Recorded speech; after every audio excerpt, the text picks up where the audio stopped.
the swastika of the Nazi Party. It is gone today, blasted from the earth, but the memory of its evil genius remains. Great is man's devastation of his own handiwork. Some men's thirst for conquest is unquenchable. Names like Genghis Khan and Adolf the Hun freeze the blood of men and strike terror into their hearts.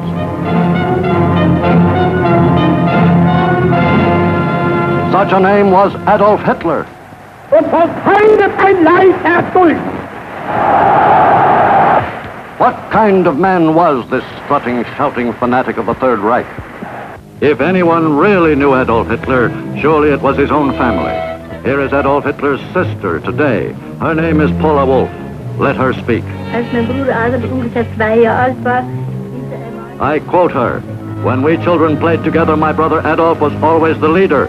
All the others did what he told them to do. They must have had an instinct that his will was stronger than theirs. Father wanted Adolf to become a government official as he was himself, but my brother could not make up his mind. He wasn't the type to sit all the time, and therefore, as a government official, he would not feel at home. Und hinter uns kommt Deutschland! Hitler, a faceless nobody, a failure in early life who rose from the depths of a defeated and despairing Germany after World War I and fell at Armageddon years later amid the terrible wreckage of his own creation, the Third Reich. To historians, Hitler's success with the German masses stemmed from his gift of oratory, from his speeches, which had something of Wagnerian music, a foggy conglomeration of gods and heroes and blood and race.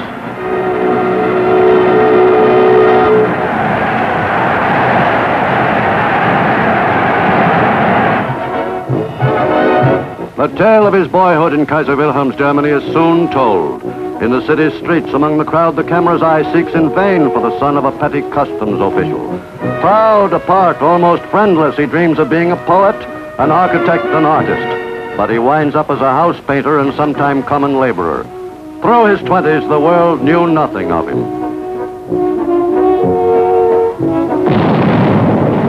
1914.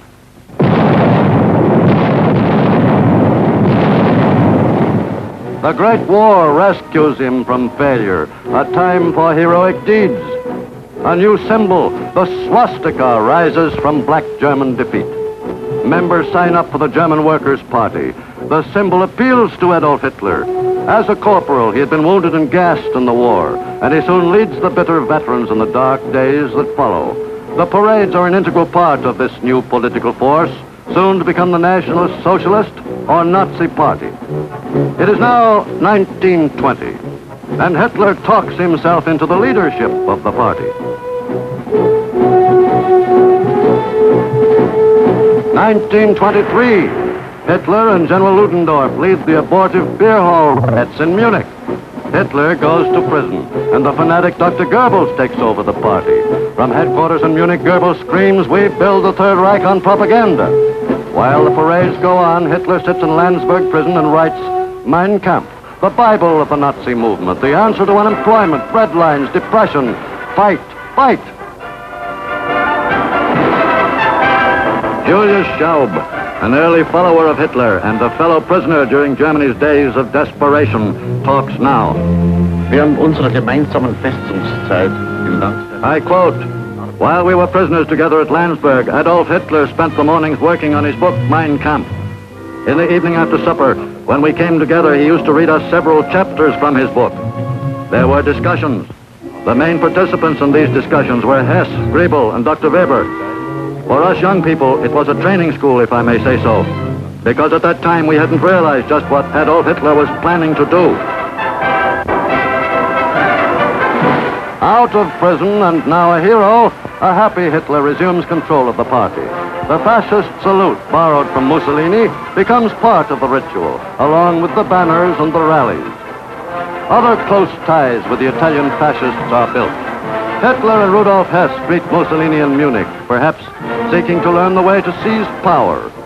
The anti-Semite fanatic Julius Streicher is there, and the groundwork is laid for cooperation between the fascists and the Nazis before Mussolini returned to Rome. Behind the pattern of demonstrations, parades, inflammatory speeches, and rituals lies a diabolical purpose. Hitler says in Mein Kampf, man is a fighting animal. A nation, being a community of fighters, is a fighting unit. Any living organism which ceases to fight is doomed to destruction. The present government is weak. Therefore, true Germans must fight this government, conceived in shame and perpetuated in weakness. In speech after speech, Hitler screams his dogma at the German people. Nazi meetings begin to look more like military maneuvers than political rallies. 1928. Hitler has 12 seats in the German Reichstag. By 1930, the world depression is strangling Germany. Hitler now has an ally. Rioting and disorders play into the hands of the Nazis. And by 1932, they hold 230 seats. Violence and intimidation become part of the pattern. Their newspapers, filled with inflammatory propaganda, carry the message. 1932, Hindenburg defeats Hitler for the presidency by a slim margin, the beginning of the end for him.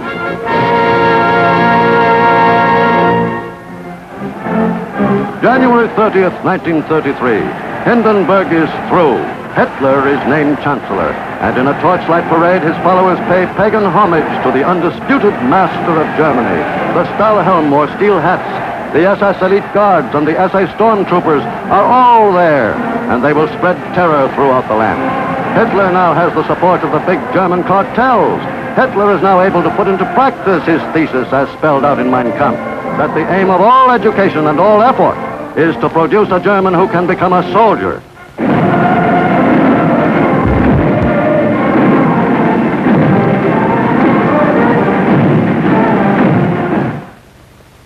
The Nazi Party can now start organized persecution of those Hitler has declared enemies of the state.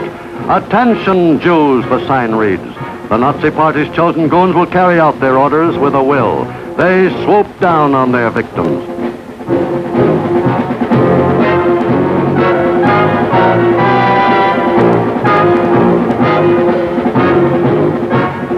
Homes are broken into day and night. Hitler says in Mein Kampf, only the application of brute force used continuously and ruthlessly can bring about a decision in favor of the side it supports.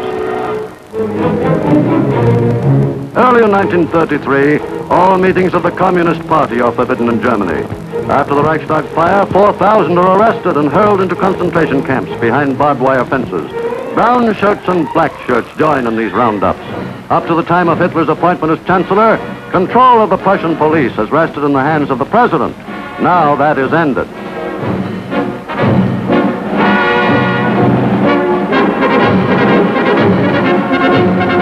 The Prussian police are commanded by Hermann Goering, whose beer barrel shape contrasts with the lean, hard bodies of the men under his command.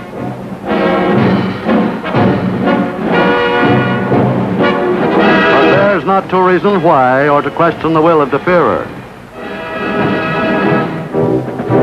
August 2nd, 1934, President von Hindenburg, the idol of the German people, dies. Hitler digs in, assuming the presidency and consolidating the office with that of Chancellor. He prods the German people toward his goal at an ever-quickening pace. The Nazi Party consolidates its strength and follows its blueprint to dominate the entire country. Hitler begins to acquire the glassy stare of the self-convinced messiah and has already become a total dictator. Several months earlier, he told a dismayed Reichstag the details of his first bloodbath. Minister President Hermann Goering, Hitler says, has been the avenging angel of the Führer. Kurt von Schleicher and his wife have been shot dead. Captain Ernest Röhm, once Hitler's companion, is gone. Cries out Hitler, if anyone reproaches me and asks why I did not resort to the regular courts of justice, then I say this. In this hour, I was responsible for the fate of the German people.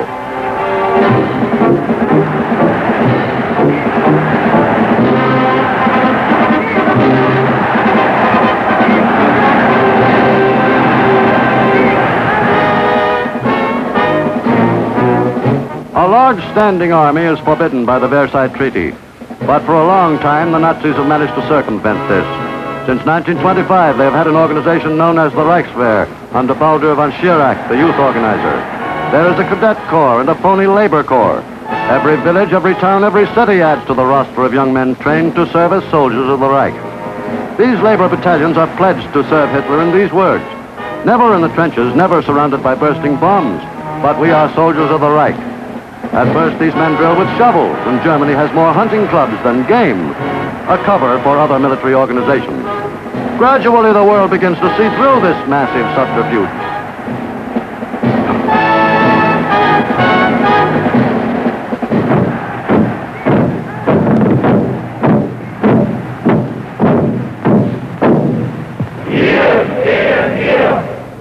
Wir sind bereit und tragen Deutschland in die neue Zeit. Deutschland! Kamerad, woher stammst du? Aus Friesenland! Und du, Kamerad? Aus Schlesien! Von der Saar! Ein Volk! Ein Führer! Ein Reich! Deutschland!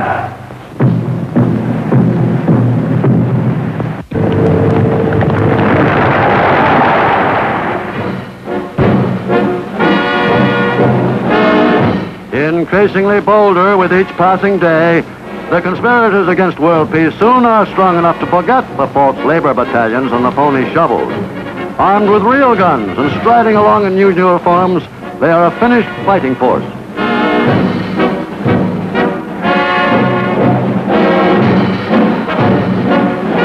Cavalry, another violation of the Versailles Treaty, whose framers remembered the feared Uhlans, passes in review before the Reichsführer.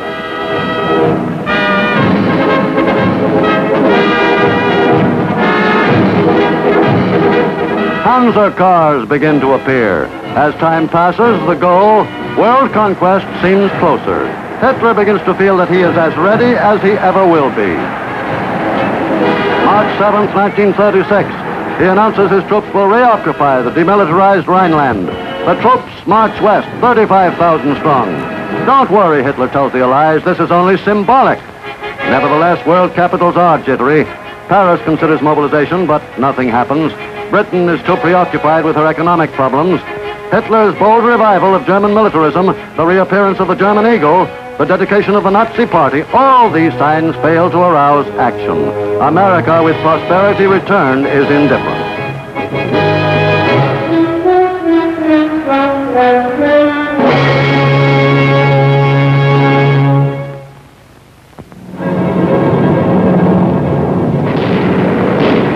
By 1938, Hitler has an air force of 1,500 first-class fighters, tanks and Panzer cars for his slick motorized division, and 3.5 million trained soldiers.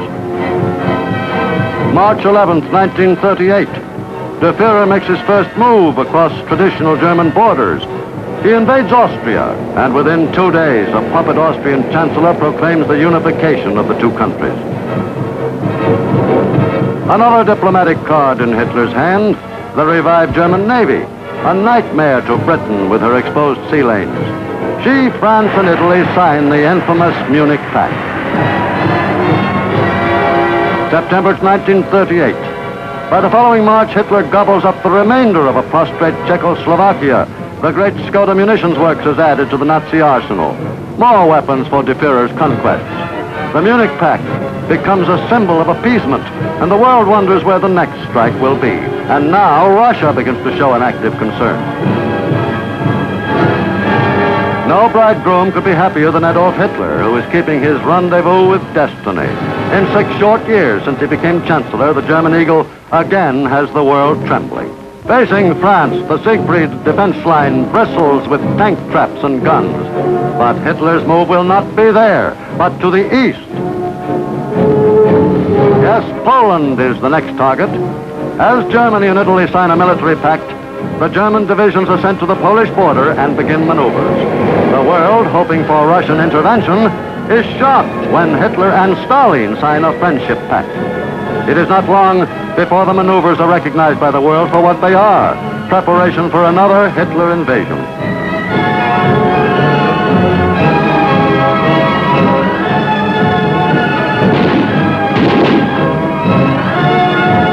To the Polish border, Hitler has sent divisions of cavalry to cope with the Polish mud when it becomes too difficult for the mechanized divisions.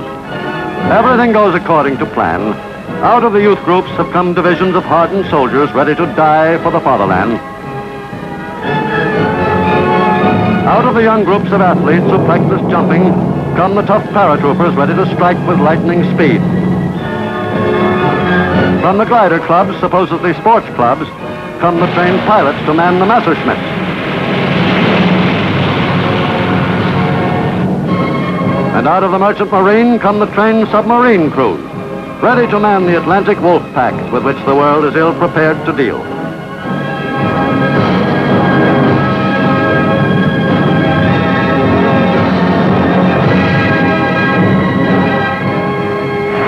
Yes, the youth groups are serving their purpose in the Nazi master plan.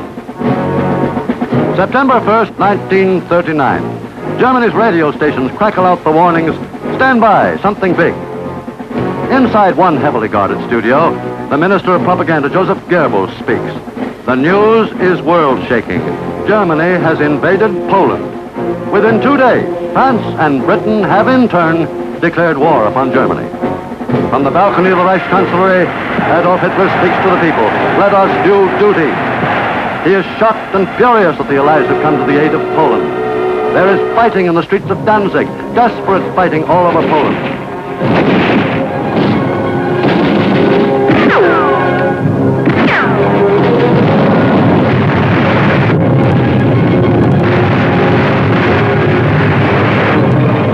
Poland is literally burned off the maps of the world as the Panzer divisions execute the first of the ferocious blitzkriegs. The German-Polish frontier disappears as the Poles try to oppose a moving 20-mile wall of steel and firepower with their ancient cavalry. Hitler goes to the front to view the slaughter at Poznan. In 3 weeks, the nation is reduced to unresisting ashes.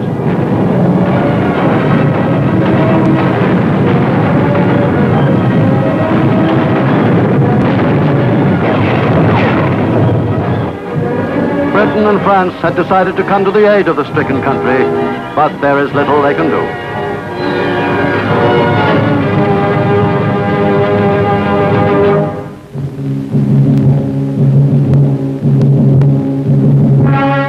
Before the autumn leaves have fallen, the subjugation of Poland is complete. The world now knows it is engaged in a death struggle with the former unemployed house painter, now become world conqueror. The screeching fanatic is familiar. But what about the man? In Bavaria, at Berchtesgaden, the man Hitler has built himself a hideout. It has a patio overlooking the wild mountain known as Untersberg. It is here that he entertains top Nazi officials in private. And it is here that his love for a woman grows and becomes a strange part of this implacable despot's private life. Eva Braun, ex-receptionist in the photo shop run by Hitler's photographer Heinrich Hoffmann, had begun to appear earlier at Hitler's private receptions at his mountain retreat. Few people knew the strange fascination he has for women. Because of him, 3 had tried suicide. Eva Braun walked into Hitler's life in the early 30s, but only his intimate friends know of the relationship. While he conferred with party aides, Eva was always in the background at Hitler's retreat, the Berghof. As a very young girl, she had been in a woman's institute in Braunau. Hitler took her under his protection in 1932, after she'd tried to kill herself. With Eva came her sister Gretel. In this beautiful setting, the Polish massacre and the coming war with the Allies seemed remote indeed. A cocktail party atmosphere prevails a great deal of the time. Minor party officials whose names are lost to history are there chatting with the Führer, as Eva and her sister and friends provide almost comic relief. And looking at her, one might be inclined almost to pity her.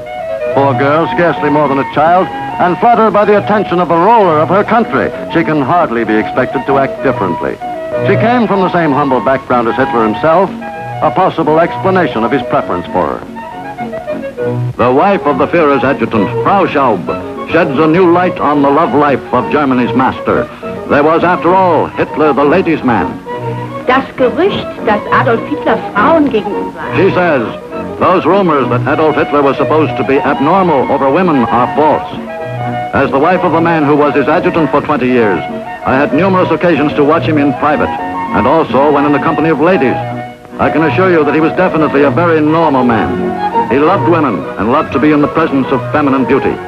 I know all about the relationship between him and Eva Braun from 1931 right up to the end. And I also know about many other love affairs.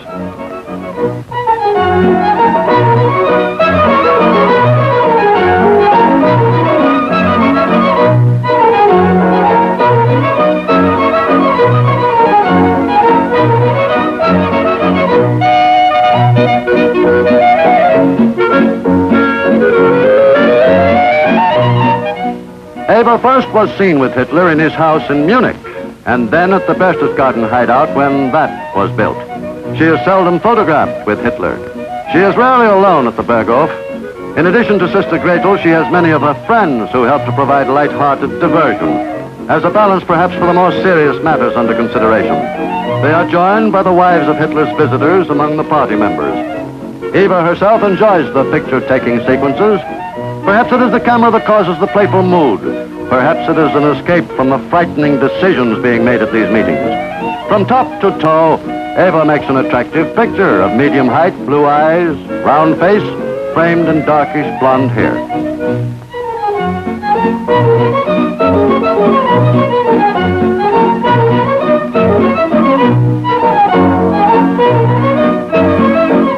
We have no comment from Hitler about his sweetheart.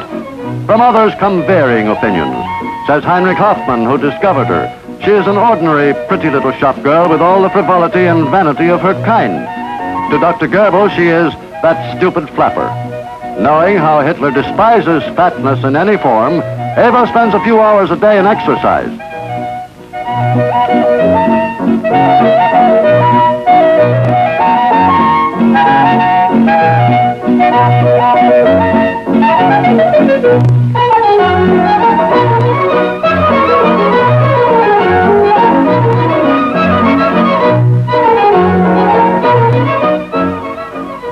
Of course, Hitler, whose waking hours are taken up with 1,000 duties and obligations, is hardly able to pay her the attention a girl of her years would normally expect.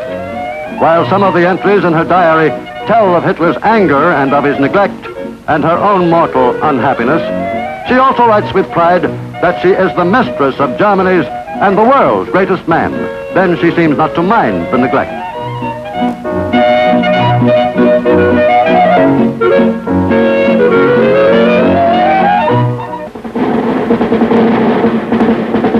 In the Berghof, the housekeeper has long been Frau Raubel, who is Hitler's half-sister. It is her job to keep the establishment going so that De Führer may always use it as a spot for quiet business matters away from the Chancellery. But after her daughter has shot herself for love of Hitler, she resents Eva's installation as her daughter's successor. In the end, Frau Raubel quits her post, leaving Eva the chatelaine responsible only to her lord and master in every sense of the word.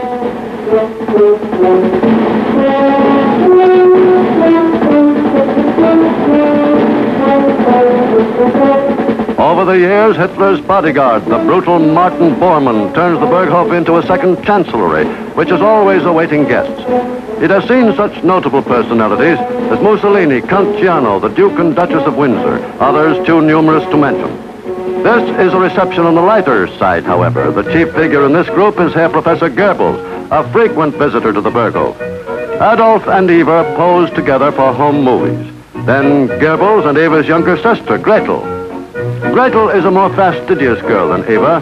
In time, she will marry Hitler's aide-de-camp, Hermann Fegelein, and suffer tragedy when he is shot by Bormann as a traitor to Hitler.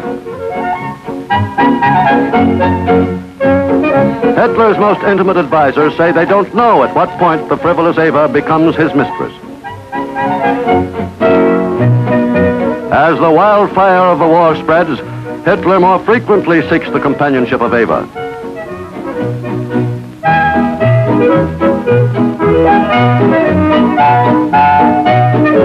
There has been gossip about Hitler and Eva being the parents of a child, but it seems untrue. This baby is probably the daughter of one of her girlfriends.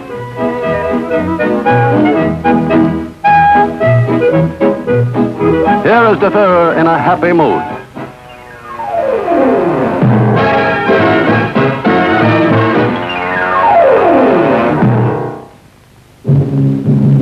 It is hard to imagine now that a great war is raging. Hitler's private guard is ready for a visitor. The only intimation of war comes when someone like Count Ciano, Mussolini's son-in-law, comes to Berchtesgaden. Hitler wants to know when Benito is going to keep his promise to come into the war. Several months have gone by and Italy is still neutral. But this serious business does not interfere with the round of gay swimming parties featuring Eva Braun and her friends in a kind of water ballet. The fact that Britain and France are going to make a real effort to cut short the mad career of her lover does not curtail the daily diving practice.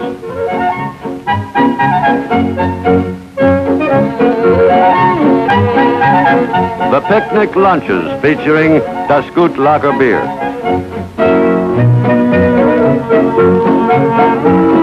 Another episode starring Eva with a supporting cast of Nazi leaders visiting Berchtesgaden. Perhaps the habit of stripping the possessions from enemies of the Reich has caused them to forget their manners.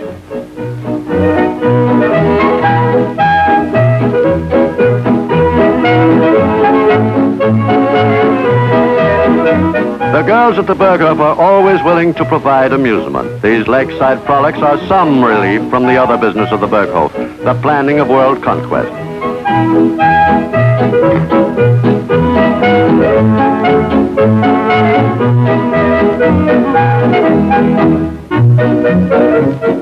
Still more water sports. It is the era of the rubber raft in the Bavarian lakes near the Berghof, and fun for the visiting leaders of the self-styled master race. Far different from the rubber rafts which are floating in the vast areas of the Atlantic with their human cargoes consigned to the sea by Hitler's roving deadly submarine wolf packs.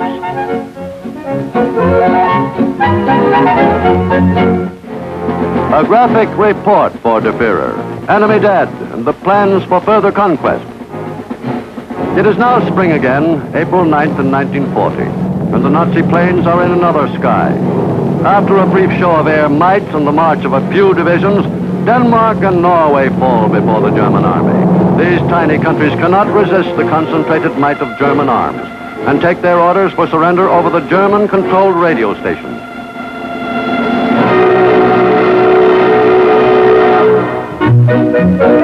But even Hitler's attempts to remake the map of Europe brings few changes to Berchtesgaden. At Hitler's hideaway, it seems that everything is always the same. The same girls in bathing suits seated on the same blankets, the same water sports, the same carefree air. But not entirely. The beauty of a butterfly's wings are indeed fascinating, as are many things bright and gay. But a butterfly's wings are quite different from those of transport planes. And the transport planes carry a deadly cargo.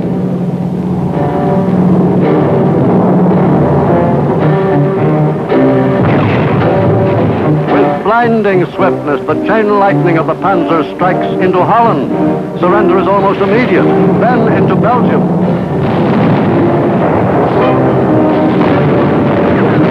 The British are rolled up at Dunkirk.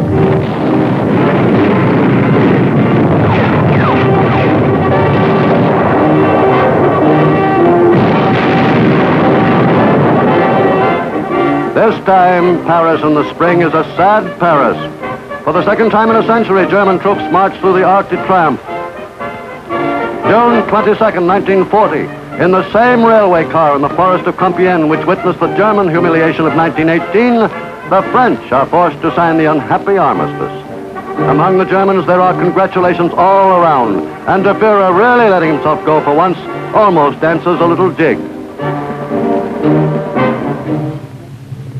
After a visit to the Paris Opera House, Hitler goes back to Berchtesgaden. He is spending more and more time in the old familiar haunts now, strolling the paths from the Berghof to the tea house that has been built for him.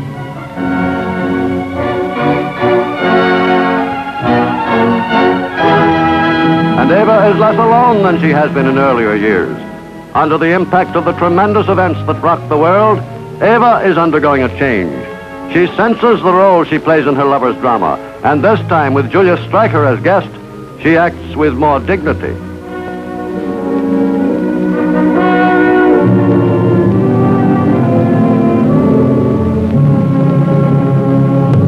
If Adolf seems detached and moody at times, and even busier than usual with Joachim von Ribbentrop and Mussolini, it is because there are great things in the air. Everything is pointing to a blow at England, the bases in France and Norway, the air battle over Britain. But Hitler has other plans, known only to his intimate advisors, such as Joseph Goebbels and Heinrich Himmler.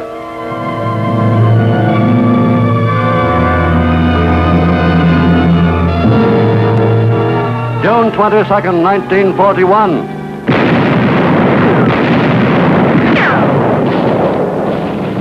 Three great Nazi army groups crash into Russia on a vast front from the Gulf of Finland in the north to the Black Sea on the south. The world is shocked. No one has expected this. Hitler and Stalin have been allies. They have split up Poland. They have signed a mutual assistance pact.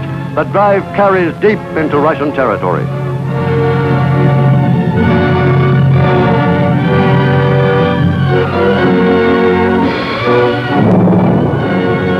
The advance is speeded because the Luftwaffe has absolute control of the air. In the Kremlin, in a slow, halting, colorless voice, Stalin calls upon his people to scorch the earth.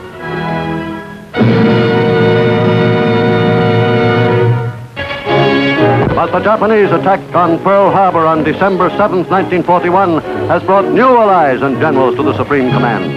Eisenhower and Bradley join Montgomery and Tedder.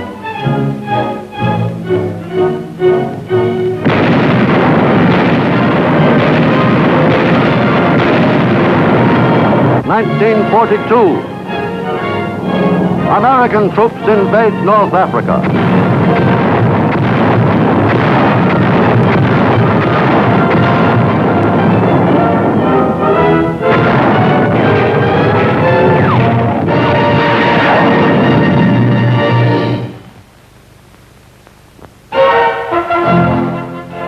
Hitler's Russian invasion has stalled in a great swirling maelstrom of blood and fire whose vortex is Stalingrad.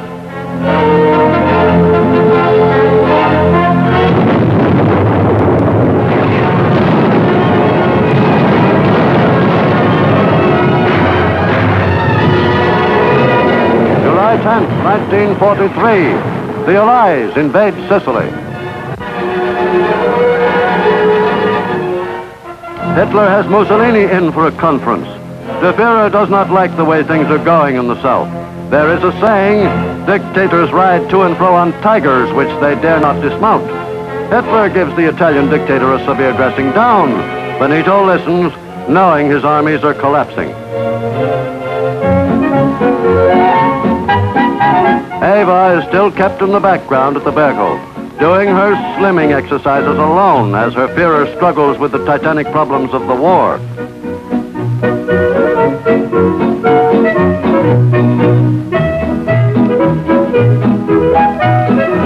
How can he keep his factories supplying the troops despite mass Allied air raids? How to get more work out of slave laborers whose will to work must be created through terror and torture, and whose physical energy is being sapped by the lack of food due to the strain on the German economy.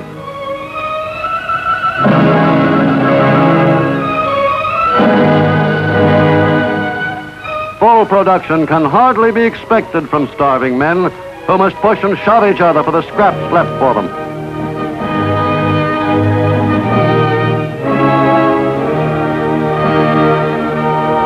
Their desperate existence is hardly considered by the residents of the Führer's private retreat atop the mountain in Bavaria, Eva and her friends. During the summer of 1943, the Rhine maidens of the Berghof seem little concerned that their world is soon to crumble in the consuming flames of the Allied counterattack. Little Eva and her friends hardly have the capacity for such speculation. Her sister Gretel, heavier now, joins in the enjoyment at one of the crystal streams near the Berghof.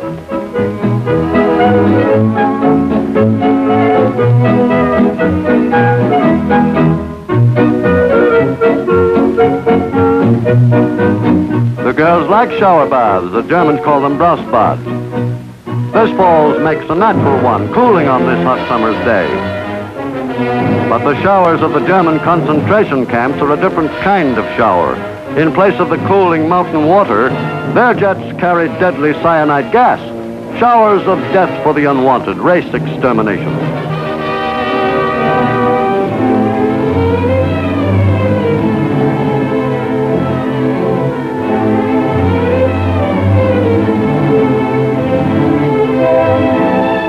of clothing will be salvaged. In its death throes, the Third Reich will overlook nothing usable. September the 8th, 1943, under cover of darkness, American and British troops strike across the Strait of Messina and invade Italy. General Mark Clark leads the invasion.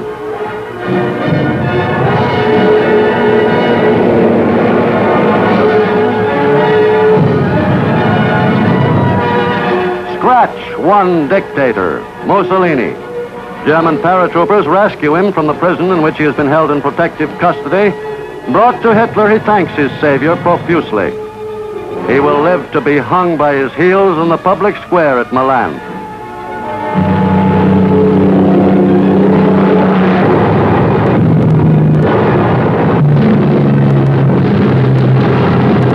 Day and night, British and American bombers are taking off from bases in Britain and North Africa to bomb Germany. In German cities, the fire apparatus is kept constantly busy by the 1,000 plane raids. It is 1944, and the Allies have almost undisputed control of the air. Planes sweep through the skies and rain down destruction on Cologne, Hamburg, Berlin, the Ploiesti oil fields, railroad yards, and rocket launching pads. Never has war visited such havoc on the works of man. Hitler's visions of world conquest are beginning to fade. A battle at Monte Cassino in Italy.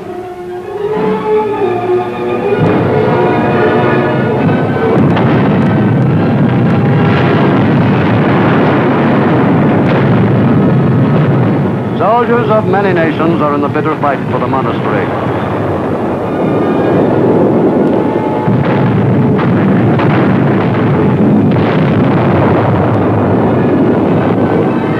And they take it and go on to Rome. This is truly an allied army. They understand each other, the universal sign language. The ones who can't understand are the bombed-out civilians. They know little about the mad dictator who has caused their plight, especially the children. Along the shell-torn roads they trudge, seeking shelter.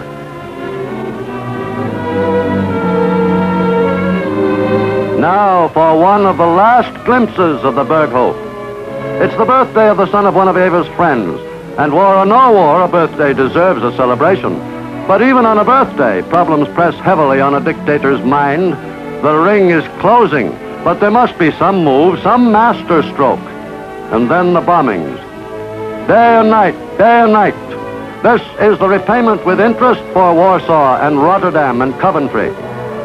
Yes, the little fellow gets a birthday party. What will the next one be like? Will there be a next one?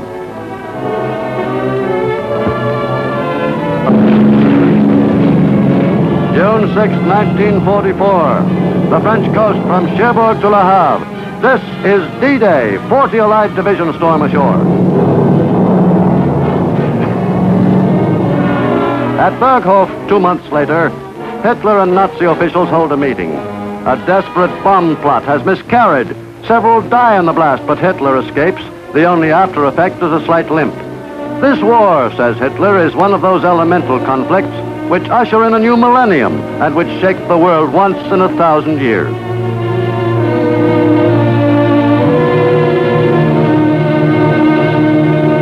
This is Schaub, who was then personal aide-de-camp. Stalingrad. He says Adolf Hitler's state of health got a lot worse because of the setbacks on the front, especially after the Battle of Stalingrad. He couldn't sleep, his nerves got worse, and he was forced to take to medicine. But I must kill all those rumors. His brain was perfectly in order, right up to his death.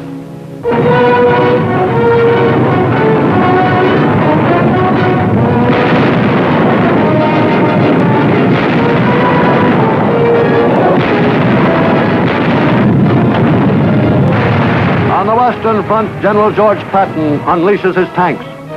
Hitler has worked his revenge for what he considered the humiliation of Germany. He is paying its price. To a desperate Hitler, his Blondie is of some comfort.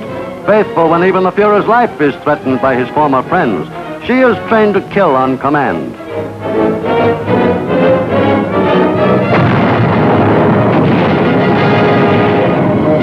On the Russian front, things go from bad to worse. German troops are driven from Romania, Bulgaria, Yugoslavia, and Greece. The next Russian move will be into the German heartland.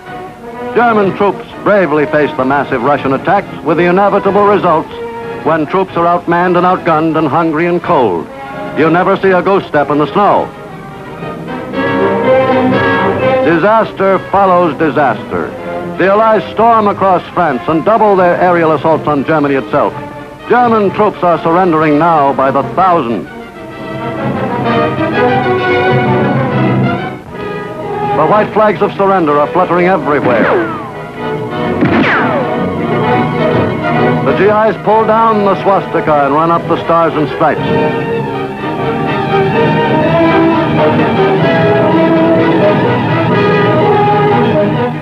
So be it, Hitler tells himself. If the Third Reich must fall, let it be to the Americans. But even this is not to be. There has been a deal at Yalta. The British and Americans are to draw up along the Elbe and let the Russians take Berlin. Hitler sees the handwriting on the wall. He must go to Berlin to turn the rout into victory or fall in the attempt. And so, he and Eva Braun go there and install themselves in the Chancellery. There he screams for greater sacrifices.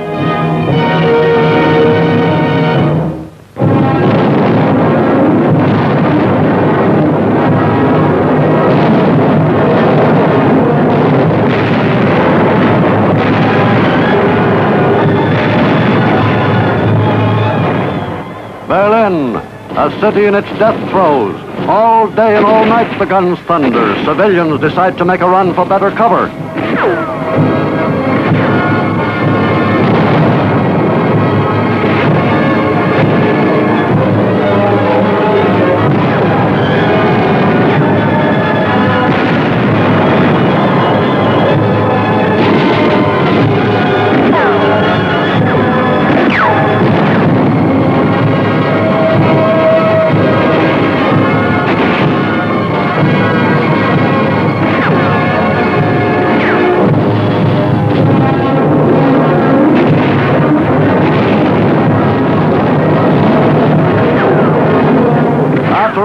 You get so you take chances.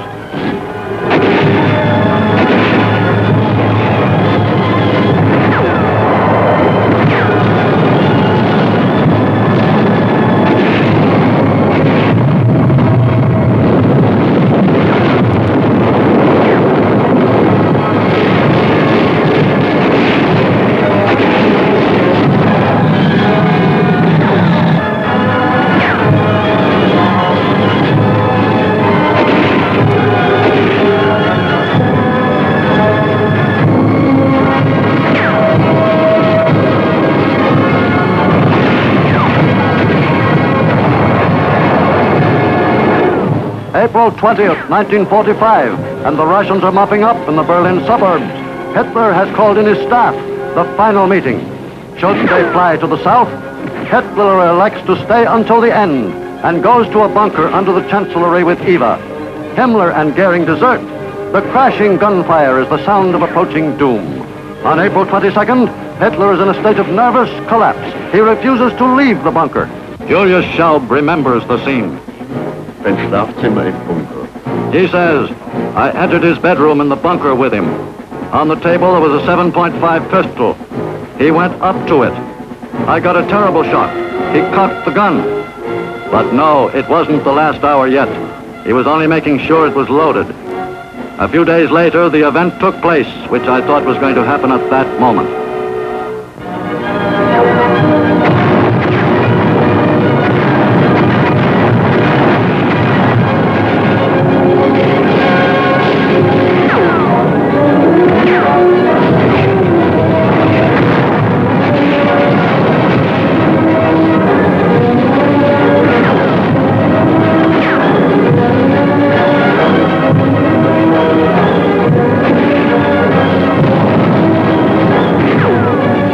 As the defenders of Berlin are routed out, poison capsules are distributed to the inmates of the vault in the Chancellery. On April 29th, Hitler marries Eva Braun. Adolf Hitler's personal pilot, Hans Bauer, tells about Hitler's final orders.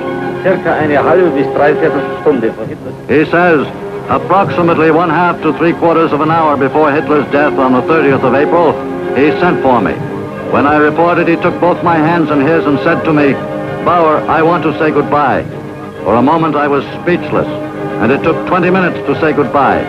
And the other things he said, "Bauer, I have 2 more orders for you.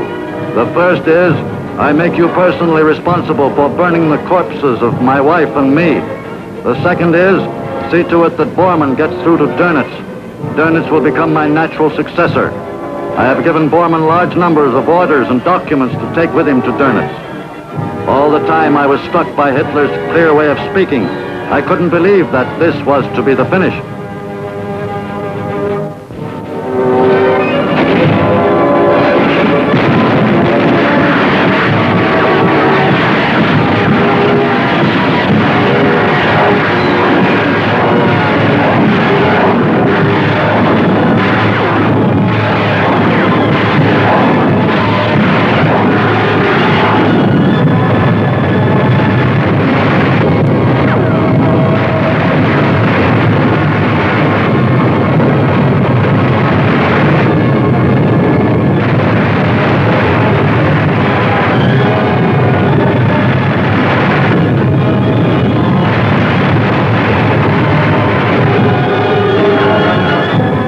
The flaming Nazi capital is taken. The last defenders are hauled from their holes. Amid the complete ruin, it is difficult to find out what happened to the fallen Nazi idol, but the full story is pieced together later. In the basement of the Chancellery, Adolf Hitler shoots and kills himself. Eva takes poison and dies. Their bodies are burned by Joseph Goebbels and Hitler bodyguard Martin Bormann and tossed into this ditch in the courtyard outside their death chamber. Here is Erich Kempka, Hitler's personal chauffeur for many years. He soaked the bodies in gasoline. He says, "When I saw the chief for the last time, I definitely had the feeling that the end was near. But there was no change in him that you could see, not in his character nor anything else. He said goodbye and dismissed me. Next day, when the chief was dead, I went on to the bunker just as they were carrying out the corpse. Then came Martin Bormann with Eva Braun in his arms. I took her body away from him and carried her along behind Adolf Hitler. We placed these 2 bodies side by side in the garden. I had placed on me the exceptionally difficult moral duty of pouring petrol on them and setting fire to them. The corpses burned from 1:30 until 7:30 in the evening. Joseph Goebbels shoots his 6 children and has an SS guard shoot his wife and himself. And the Russians hoist the red flag atop the Brandenburger Gate. American occupation troops arrive from the west, hoist the stars and stripes.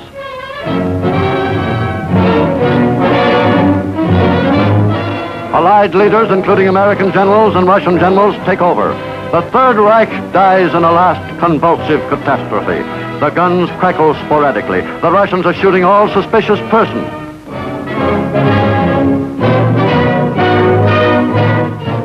Berlin, May 4th, 1945. A city of smoldering ruins, which, like Phoenix, must rise from the ashes of itself. Adolf Hitler has left a mark on his country, which will be remembered for 1,000 years. The 1,000 years he said his Third Reich would endure. Hitler's private mountain lair, Berchtesgaden, shares the fate of Berlin. The scene of his trysts with Eva Braun is a shambles. The actors have left the scene forever. The Nazi leaders are dead or in prison, and the female lead, Eva herself, is a rotting corpse, charred beyond recognition. And what shall we say of the principal actor, the part-time common laborer whose dream of leading his people to world conquest ran the gamut of violence, torture, concentration camps, mass death chambers, and ended in utter destruction. In death, as in life, Adolf Hitler remains the sinister symbol of tyranny, the ruthless tyrant whose mad ambition did not stop with the enslavement of his own people, but stopped only after it had unleashed upon the world the most brutal war in recorded history.